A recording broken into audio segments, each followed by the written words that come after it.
Here. Councilmember Hales, Here. Councilmember Fuller, Here. Councilmember Smotherson, Here. Mayor Crowe. Here, thank you very much. You have before you the agenda. During the study session, no one had requested any changes to the agenda. Is there a motion to approve the agenda as presented? Motion made by Mr. Hales, seconded by Ms. Klein. Is there discussion? Hearing none, all those in favor, please signify by saying aye. Opposed? The ayes have it. We have before us no proclamations. You have before you the May 8th, 2023 study session minutes of MSD. Is there a motion to approve? Motion made by Mr. McMahon. Is there a second? Seconded by Mr. Fuller. Is there discussion? Hearing none, all those in favor, please signify by saying aye. Opposed? The ayes have it. You have before you the May 8th, 2023 regular minutes. Is there a motion to approve? Motion made by Mr. Smotherson. Is there a second? Seconded by Mr. McMahon. Is there discussion? Hearing none, all those in favor, please signify by saying aye. Opposed? The ayes have it. You have before you the May 22nd, 2023 regular meetings. Is there a motion to approve? Motion made by Mr. Smotherson. Is there a second? Seconded by Mr. Hales. I will abstain from this one as I was absent. Those in favor, please signify by saying aye. Opposed? The ayes have it. We have no appointments, no swearing in.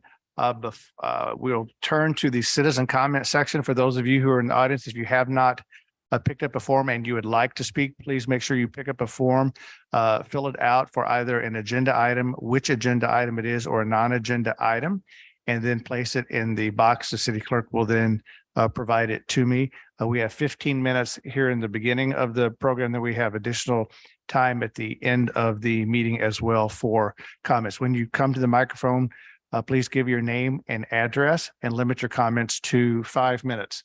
The first request to speak we have this evening is Tom Sullivan.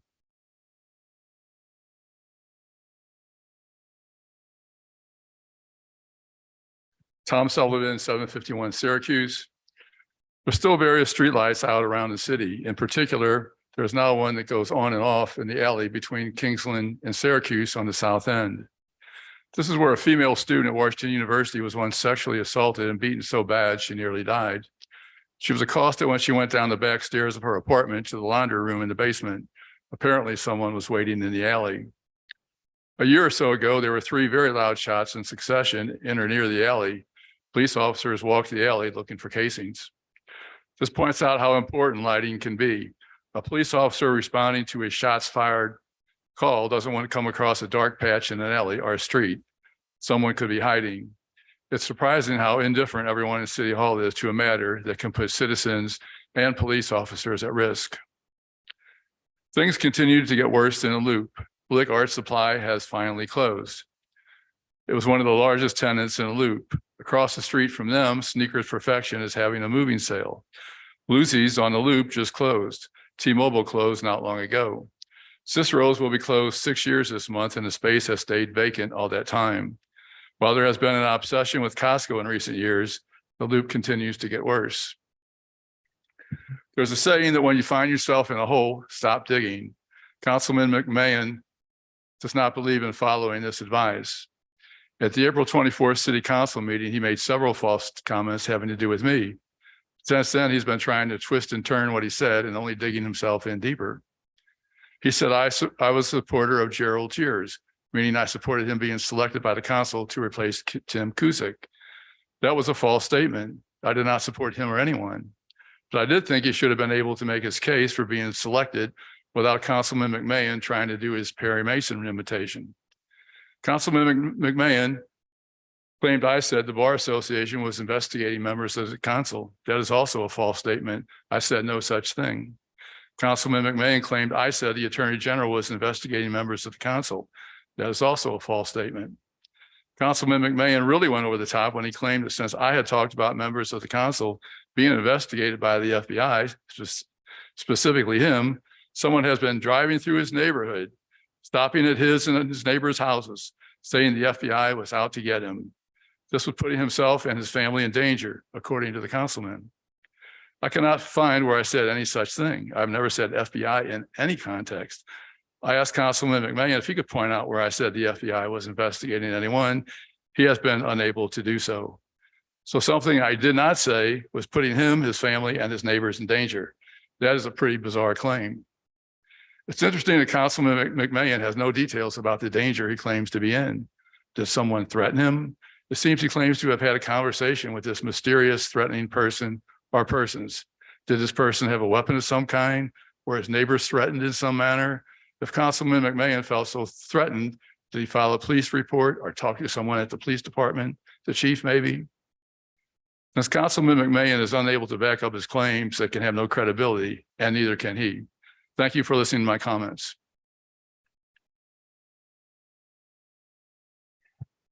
Our next request to speak is Michael Rippey, and I hope I pronounced that correctly.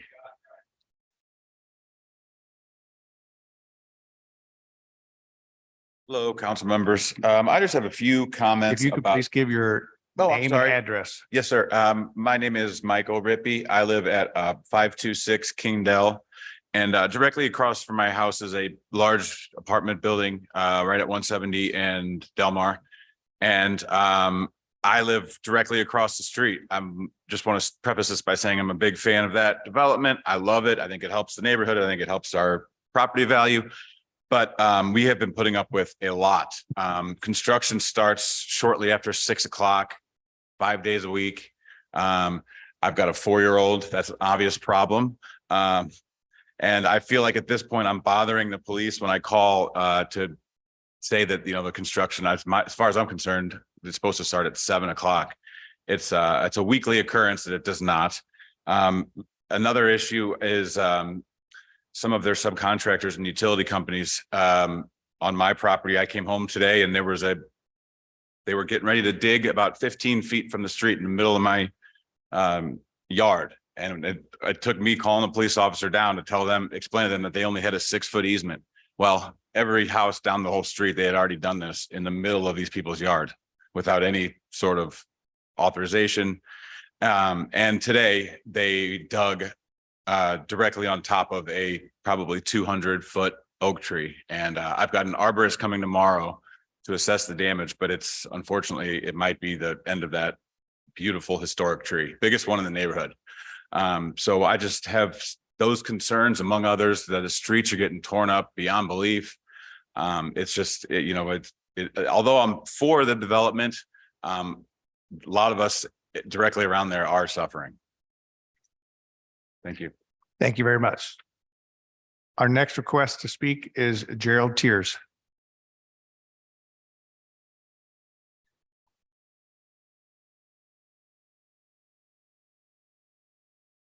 Thank you. Gerald Tiers, 7345 Chamberlain. In recent interviews for appointment of a replacement council member, several council members strongly emphasized having correct information, facts, and transparency. I certainly agree. The city has an obligation to provide the facts for citizens to evaluate large projects, bond issues, tax changes, bills in council, etc. So how is University City government doing with transparency, with providing the facts? Unfortunately, not very well so far. Let's look first at Prop F, since that is both recent and also targeted to be brought to the voters again next year, per Mr. Rose's list of goals, which was presented a few months ago. For Prop F, a tax increase, the city sent out a large and expensive flyer to voters. That was an obvious place to provide the plain facts and allow citizens to make an informed decision. However, that was not done. The flyer contained hardly any information. It was remarkably fact-free. The only useful number given was the $8.5 million pension deficit amount. There was not even a figure for how much money the tax was expected to raise, which is the most basic number needed. The flyer had general statements, fancy graphic design, and what I would term an emotional appeal style instead of, actual plain facts. That is not transparency. Instead, the flyer directed citizens to come to meetings and ask questions or to read unhelpful online resources. The meeting I went to provided very little information, mostly just restating what was in the flyer. That is becoming a pattern where the city will not make any statements about proposals or projects, but rather steers people to consultant reports or complex legal documents and contracts. Bills being voted on are described only by the required minimum legal description.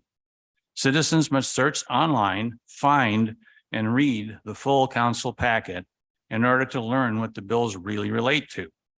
There's not even a link provided to the full packet. It's not acceptable to make citizens find and search dense legal documents to get the facts, which should be plainly and publicly disclosed. Those documents technically provide the legal minimum disclosure, sure, but in reality can confuse more than they explain. The legal minimum description of a bill does not even give its purpose. This minimum disclosure is not transparency. It is just the least possible information that can be given out. Real transparency in these matters should include a simple statement of facts and figures, clearly explaining how much money is involved, where the money comes from, how it is spent, how the spending accomplishes the desired results, and how the money can be traced in the budget. Bills before council need at least simple descriptions. I'm not bashing the current council. This lack of facts is a tradition in cities and not just University City. The street repair vote several years ago was no better, nor was the Costco project, which apparently confused even the council members at the time, let alone the citizens, despite many public meetings. The city, I believe, has both the ability and the duty to provide the plain facts and numbers to citizens when their votes are requested on money matters and when large projects or expenditures are involved. Such information will not overwhelm or confuse citizens. Citizens are generally smart, and people who don't want to read the details do not have to. Likewise, a short statement of what a bill is about can and should be given at each reading. That would improve transparency and accountability in government and seems to violate no laws. This council has recently emphasized facts, correct information, and transparency. Presumably, that means this council intends to take transparency seriously by, among other things, clearly explaining the supporting facts, reasons, numbers, plans, etc., for all large projects and ballot proposals, and briefly stating what each bill before council is actually about, in addition to reading the legally minimum required description. That will be a good first step towards transparency. The sooner it comes, the better. Thank you.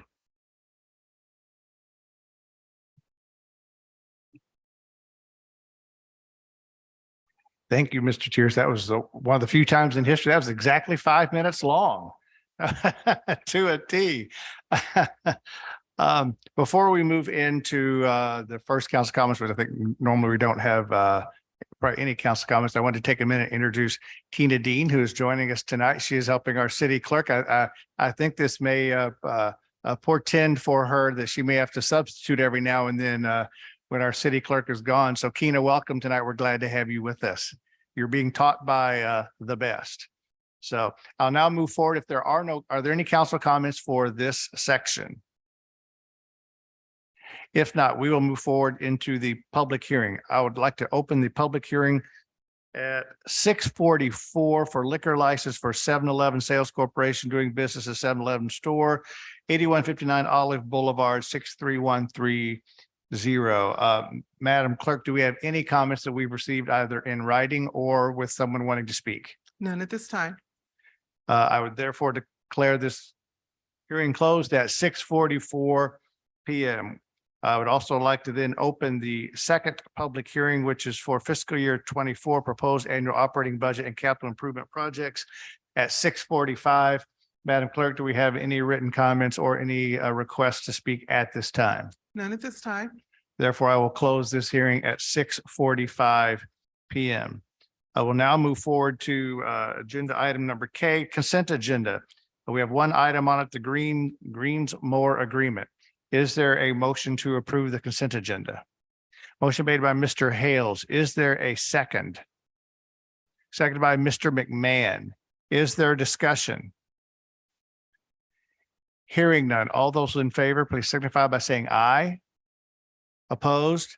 The ayes have it. Mr. Rose. Honorable Mayor and council members, this item L1, ask that you consider approval of a liquor license for a 7-Eleven corporations doing business as 7-Eleven store 20118Q at 8159 Olive Boulevard, 63130. Happy to respond to any questions that you might have regarding this application. Mr. Smotherson. Thank you, Mayor Crowe. Mr. Rose and also to the mayor, I would ask that before we take a vote on this is to not take a vote and push it back to the next council meeting. And the reason that I say that is because this store has been in the neighborhood or has been in that area for years. And this is a store that people not only drive to, but they walk to. This is very close to neighborhoods in that area. And my concern is that I haven't had a chance to talk to my colleague Stacy about this, our liquor license, but I haven't talked to some key people that live on 82nd Street. And I just want to make sure that they are aware that this is happening and just to kind of get their feelings about what's happening, that there may be a liquor license that we approve for the 7-Eleven. Never had any problem with 7-Eleven at all. And it has always been quiet and well-maintained store. And now it's under, I guess, corporate management now. But I just want to make sure that the people that live in that area are aware that we're approving or not approving or this liquor license is on our agenda. Was there a change in ownership, or is this just and again, I realize we may have no one here who can answer this question, or is this just a decision by whomever the owner is to, I assume, follow the lead of the other businesses along Olive that are selling liquor? I'm assuming the applicant is not here.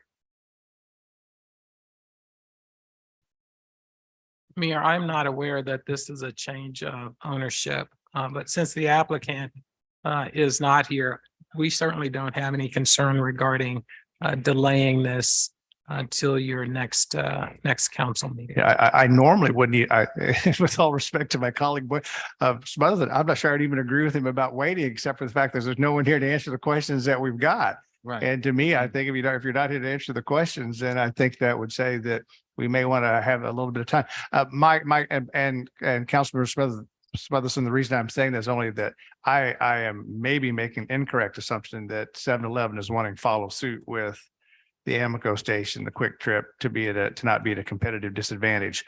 But with that being said, first off, there is no motion on the floor at this time. So unless Mr. Rose is wanting us to push forward on a motion, there is not one on the floor. So we can take it as you made a report and then simply move to another item unless someone has a strong feeling the other way. Honorable Mayor and council members, my intention would be to place the item on your next agenda.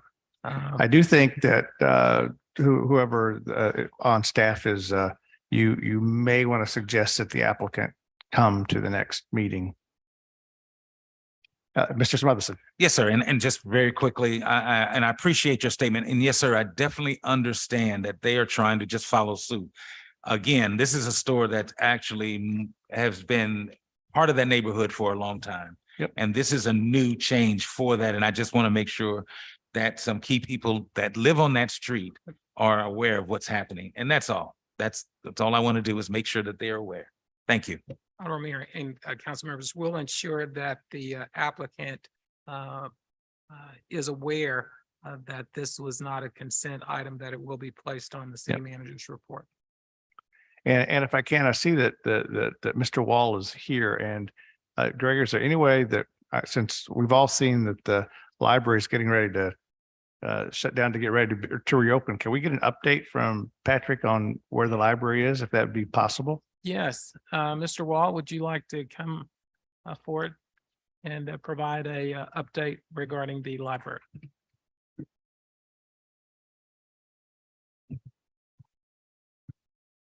Mayor Crow, members of the council, Mr. Rose, thank you for letting me come up and tell you about this. And I apologize for the delay in getting the report to you. We've had just an ongoing series of not setbacks, but things coming up. So yes, as what we hope to do right now is to we'll be closed on June 18th for Father's Day, June 19th for Juneteenth, and then close over at 6900 on the 20th and remain closed for the remainder of that week as we have two sets of movers moving things from 6900, the last of the items from UUM, and moving it into 6701. Our hope is that all the remaining inspections go well and that we're able to open on June 26th then as a soft opening. Because of the flood, the February flood, we still have we'll be less ready for the full grand opening than we'd hoped. We won't have an elevator complete until October. We're waiting for the end caps and some of the replacement shelving to arrive. Just because of lead times on that it won't be ready until in early fall. And then the elevator, we hope the parts are in and it's complete by October. But that also is not always going according to schedule. Our hope is to have a grand opening, a grand reopening in the fall, October or November at this point. And we'd like to invite all members of council, the mayor, Mr. Rose, and any city staff to come over and tour with us next week as we're getting ready to go. And then, you know, once we're open, and then we'll have a big reopening party, hopefully in the fall. Can I answer any questions for the mayor? Are there any questions of Mr. Wall? I mean, I think we all recognize the stress this has probably put you and your staff under, and the patrons as well. Yeah, and everyone's been great about it. And we would like to thank the council and the entirety of University City for their patience with this. Any questions? Hearing none. Mr. Wall, thank you very much. Thank you for good luck on the move. As we go through the rest of the agenda, there is no new business. There is no old business. Are there any reports from any of the commissions that any council members would like to speak of? Mr. Smotherson. Thank you, Mayor Crow. I just wanted to let everybody know, and I'm the council liaison for Arts and Letters Commission. And one of the things that's actually happened, and we had the first Starlight concert was last Monday. And I want to let everybody know the second concert was yesterday. And these concerts are well, and when I say well attended, it's overwhelming, and it's a good thing to see. But we're doing well with how people are coming to the concerts and enjoying the concerts. When you have a good band and good sound, it draws attention. So again, that's happening. But one of the things that I did want to mention that is bringing to light some of the issues that we're having, and that is, and Mr. Rose is aware of it, and we've talked about this, in that I appreciate that the lights were turned on the field, because that helped a great deal. Last week, the lights weren't on, and when the concert ended, everybody was in the dark. The sound man could only use the lights from the stage to break down equipment. But when we had the lights on the field, that helped a great deal. So it's important to keep those on. And another thing that I want to hopefully we look at is why we don't have a paved parking lot and drive through, because people were parking all kind of ways in the parking lots and blocking cars. We had to make announcements to have cars moved on several occasions, and that's fine. I'm just, again, this is part of the report that I'm just making. We've got a stage that is a zillion years old. It is not handicap accessible, and I just want to mention that and bring that up again. And other than that, the concerts are great. Please come out. There's another concert next Monday. Thank you. If anyone got to see the social media posts of the first night's concert, that was actually, I'm not sure who put those out, but those were incredible. Both the photos and the videos of the first night's concert. And boy, you know, it's an interesting question. I really don't know why the parking lot hasn't ever been paved at Heman, but it has not been. Very quickly, I would like to, Mr. Full, do you have comments? Are you itching on the, I'll wait then. I hope that everyone got a chance to see throughout the city the mannequins in the loop, because the mannequins in the loop probably got better publicity this year than almost all the other years, almost combined. And I'm not sure whether it was the quality of it. I'm not sure if it was the talents that Audrey and our city staff put together and getting the PR out, but it really was incredible. And Audrey simply does an incredible job with that project. And the number of folks that were posting photos of the mannequins on social media about University City were incredible. And then I just on a personal note, to the city manager staff, I appreciate the fact that if you drive by City Hall at night during the month of June, you'll see the rainbow lights on the City Hall of University City. So I appreciate that and respect it. Mr. Fuller. Brief Stormwater Commission backup, little follow-up from our meeting with MSD. We're going to have a day trip with MSD and the members of Stormwater Commission to look at some of the debris and some of the issues that we're having. And one of the members who's eager to get into the tunnel that will be discussed.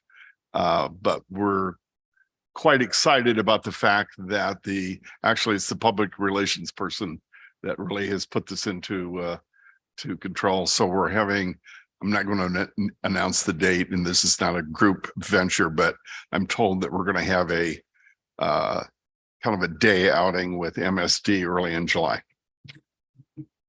If there are no other comments from members of council, I would welcome a motion to go into closed session according to Missouri Revised Statute 610.021, legal actions, causes of action, and litigation involving a public governmental body and any confidential privileged communications between the governmental body or its representatives or attorneys and individual identifiable personnel records, performance ratings, or records pertaining to employees.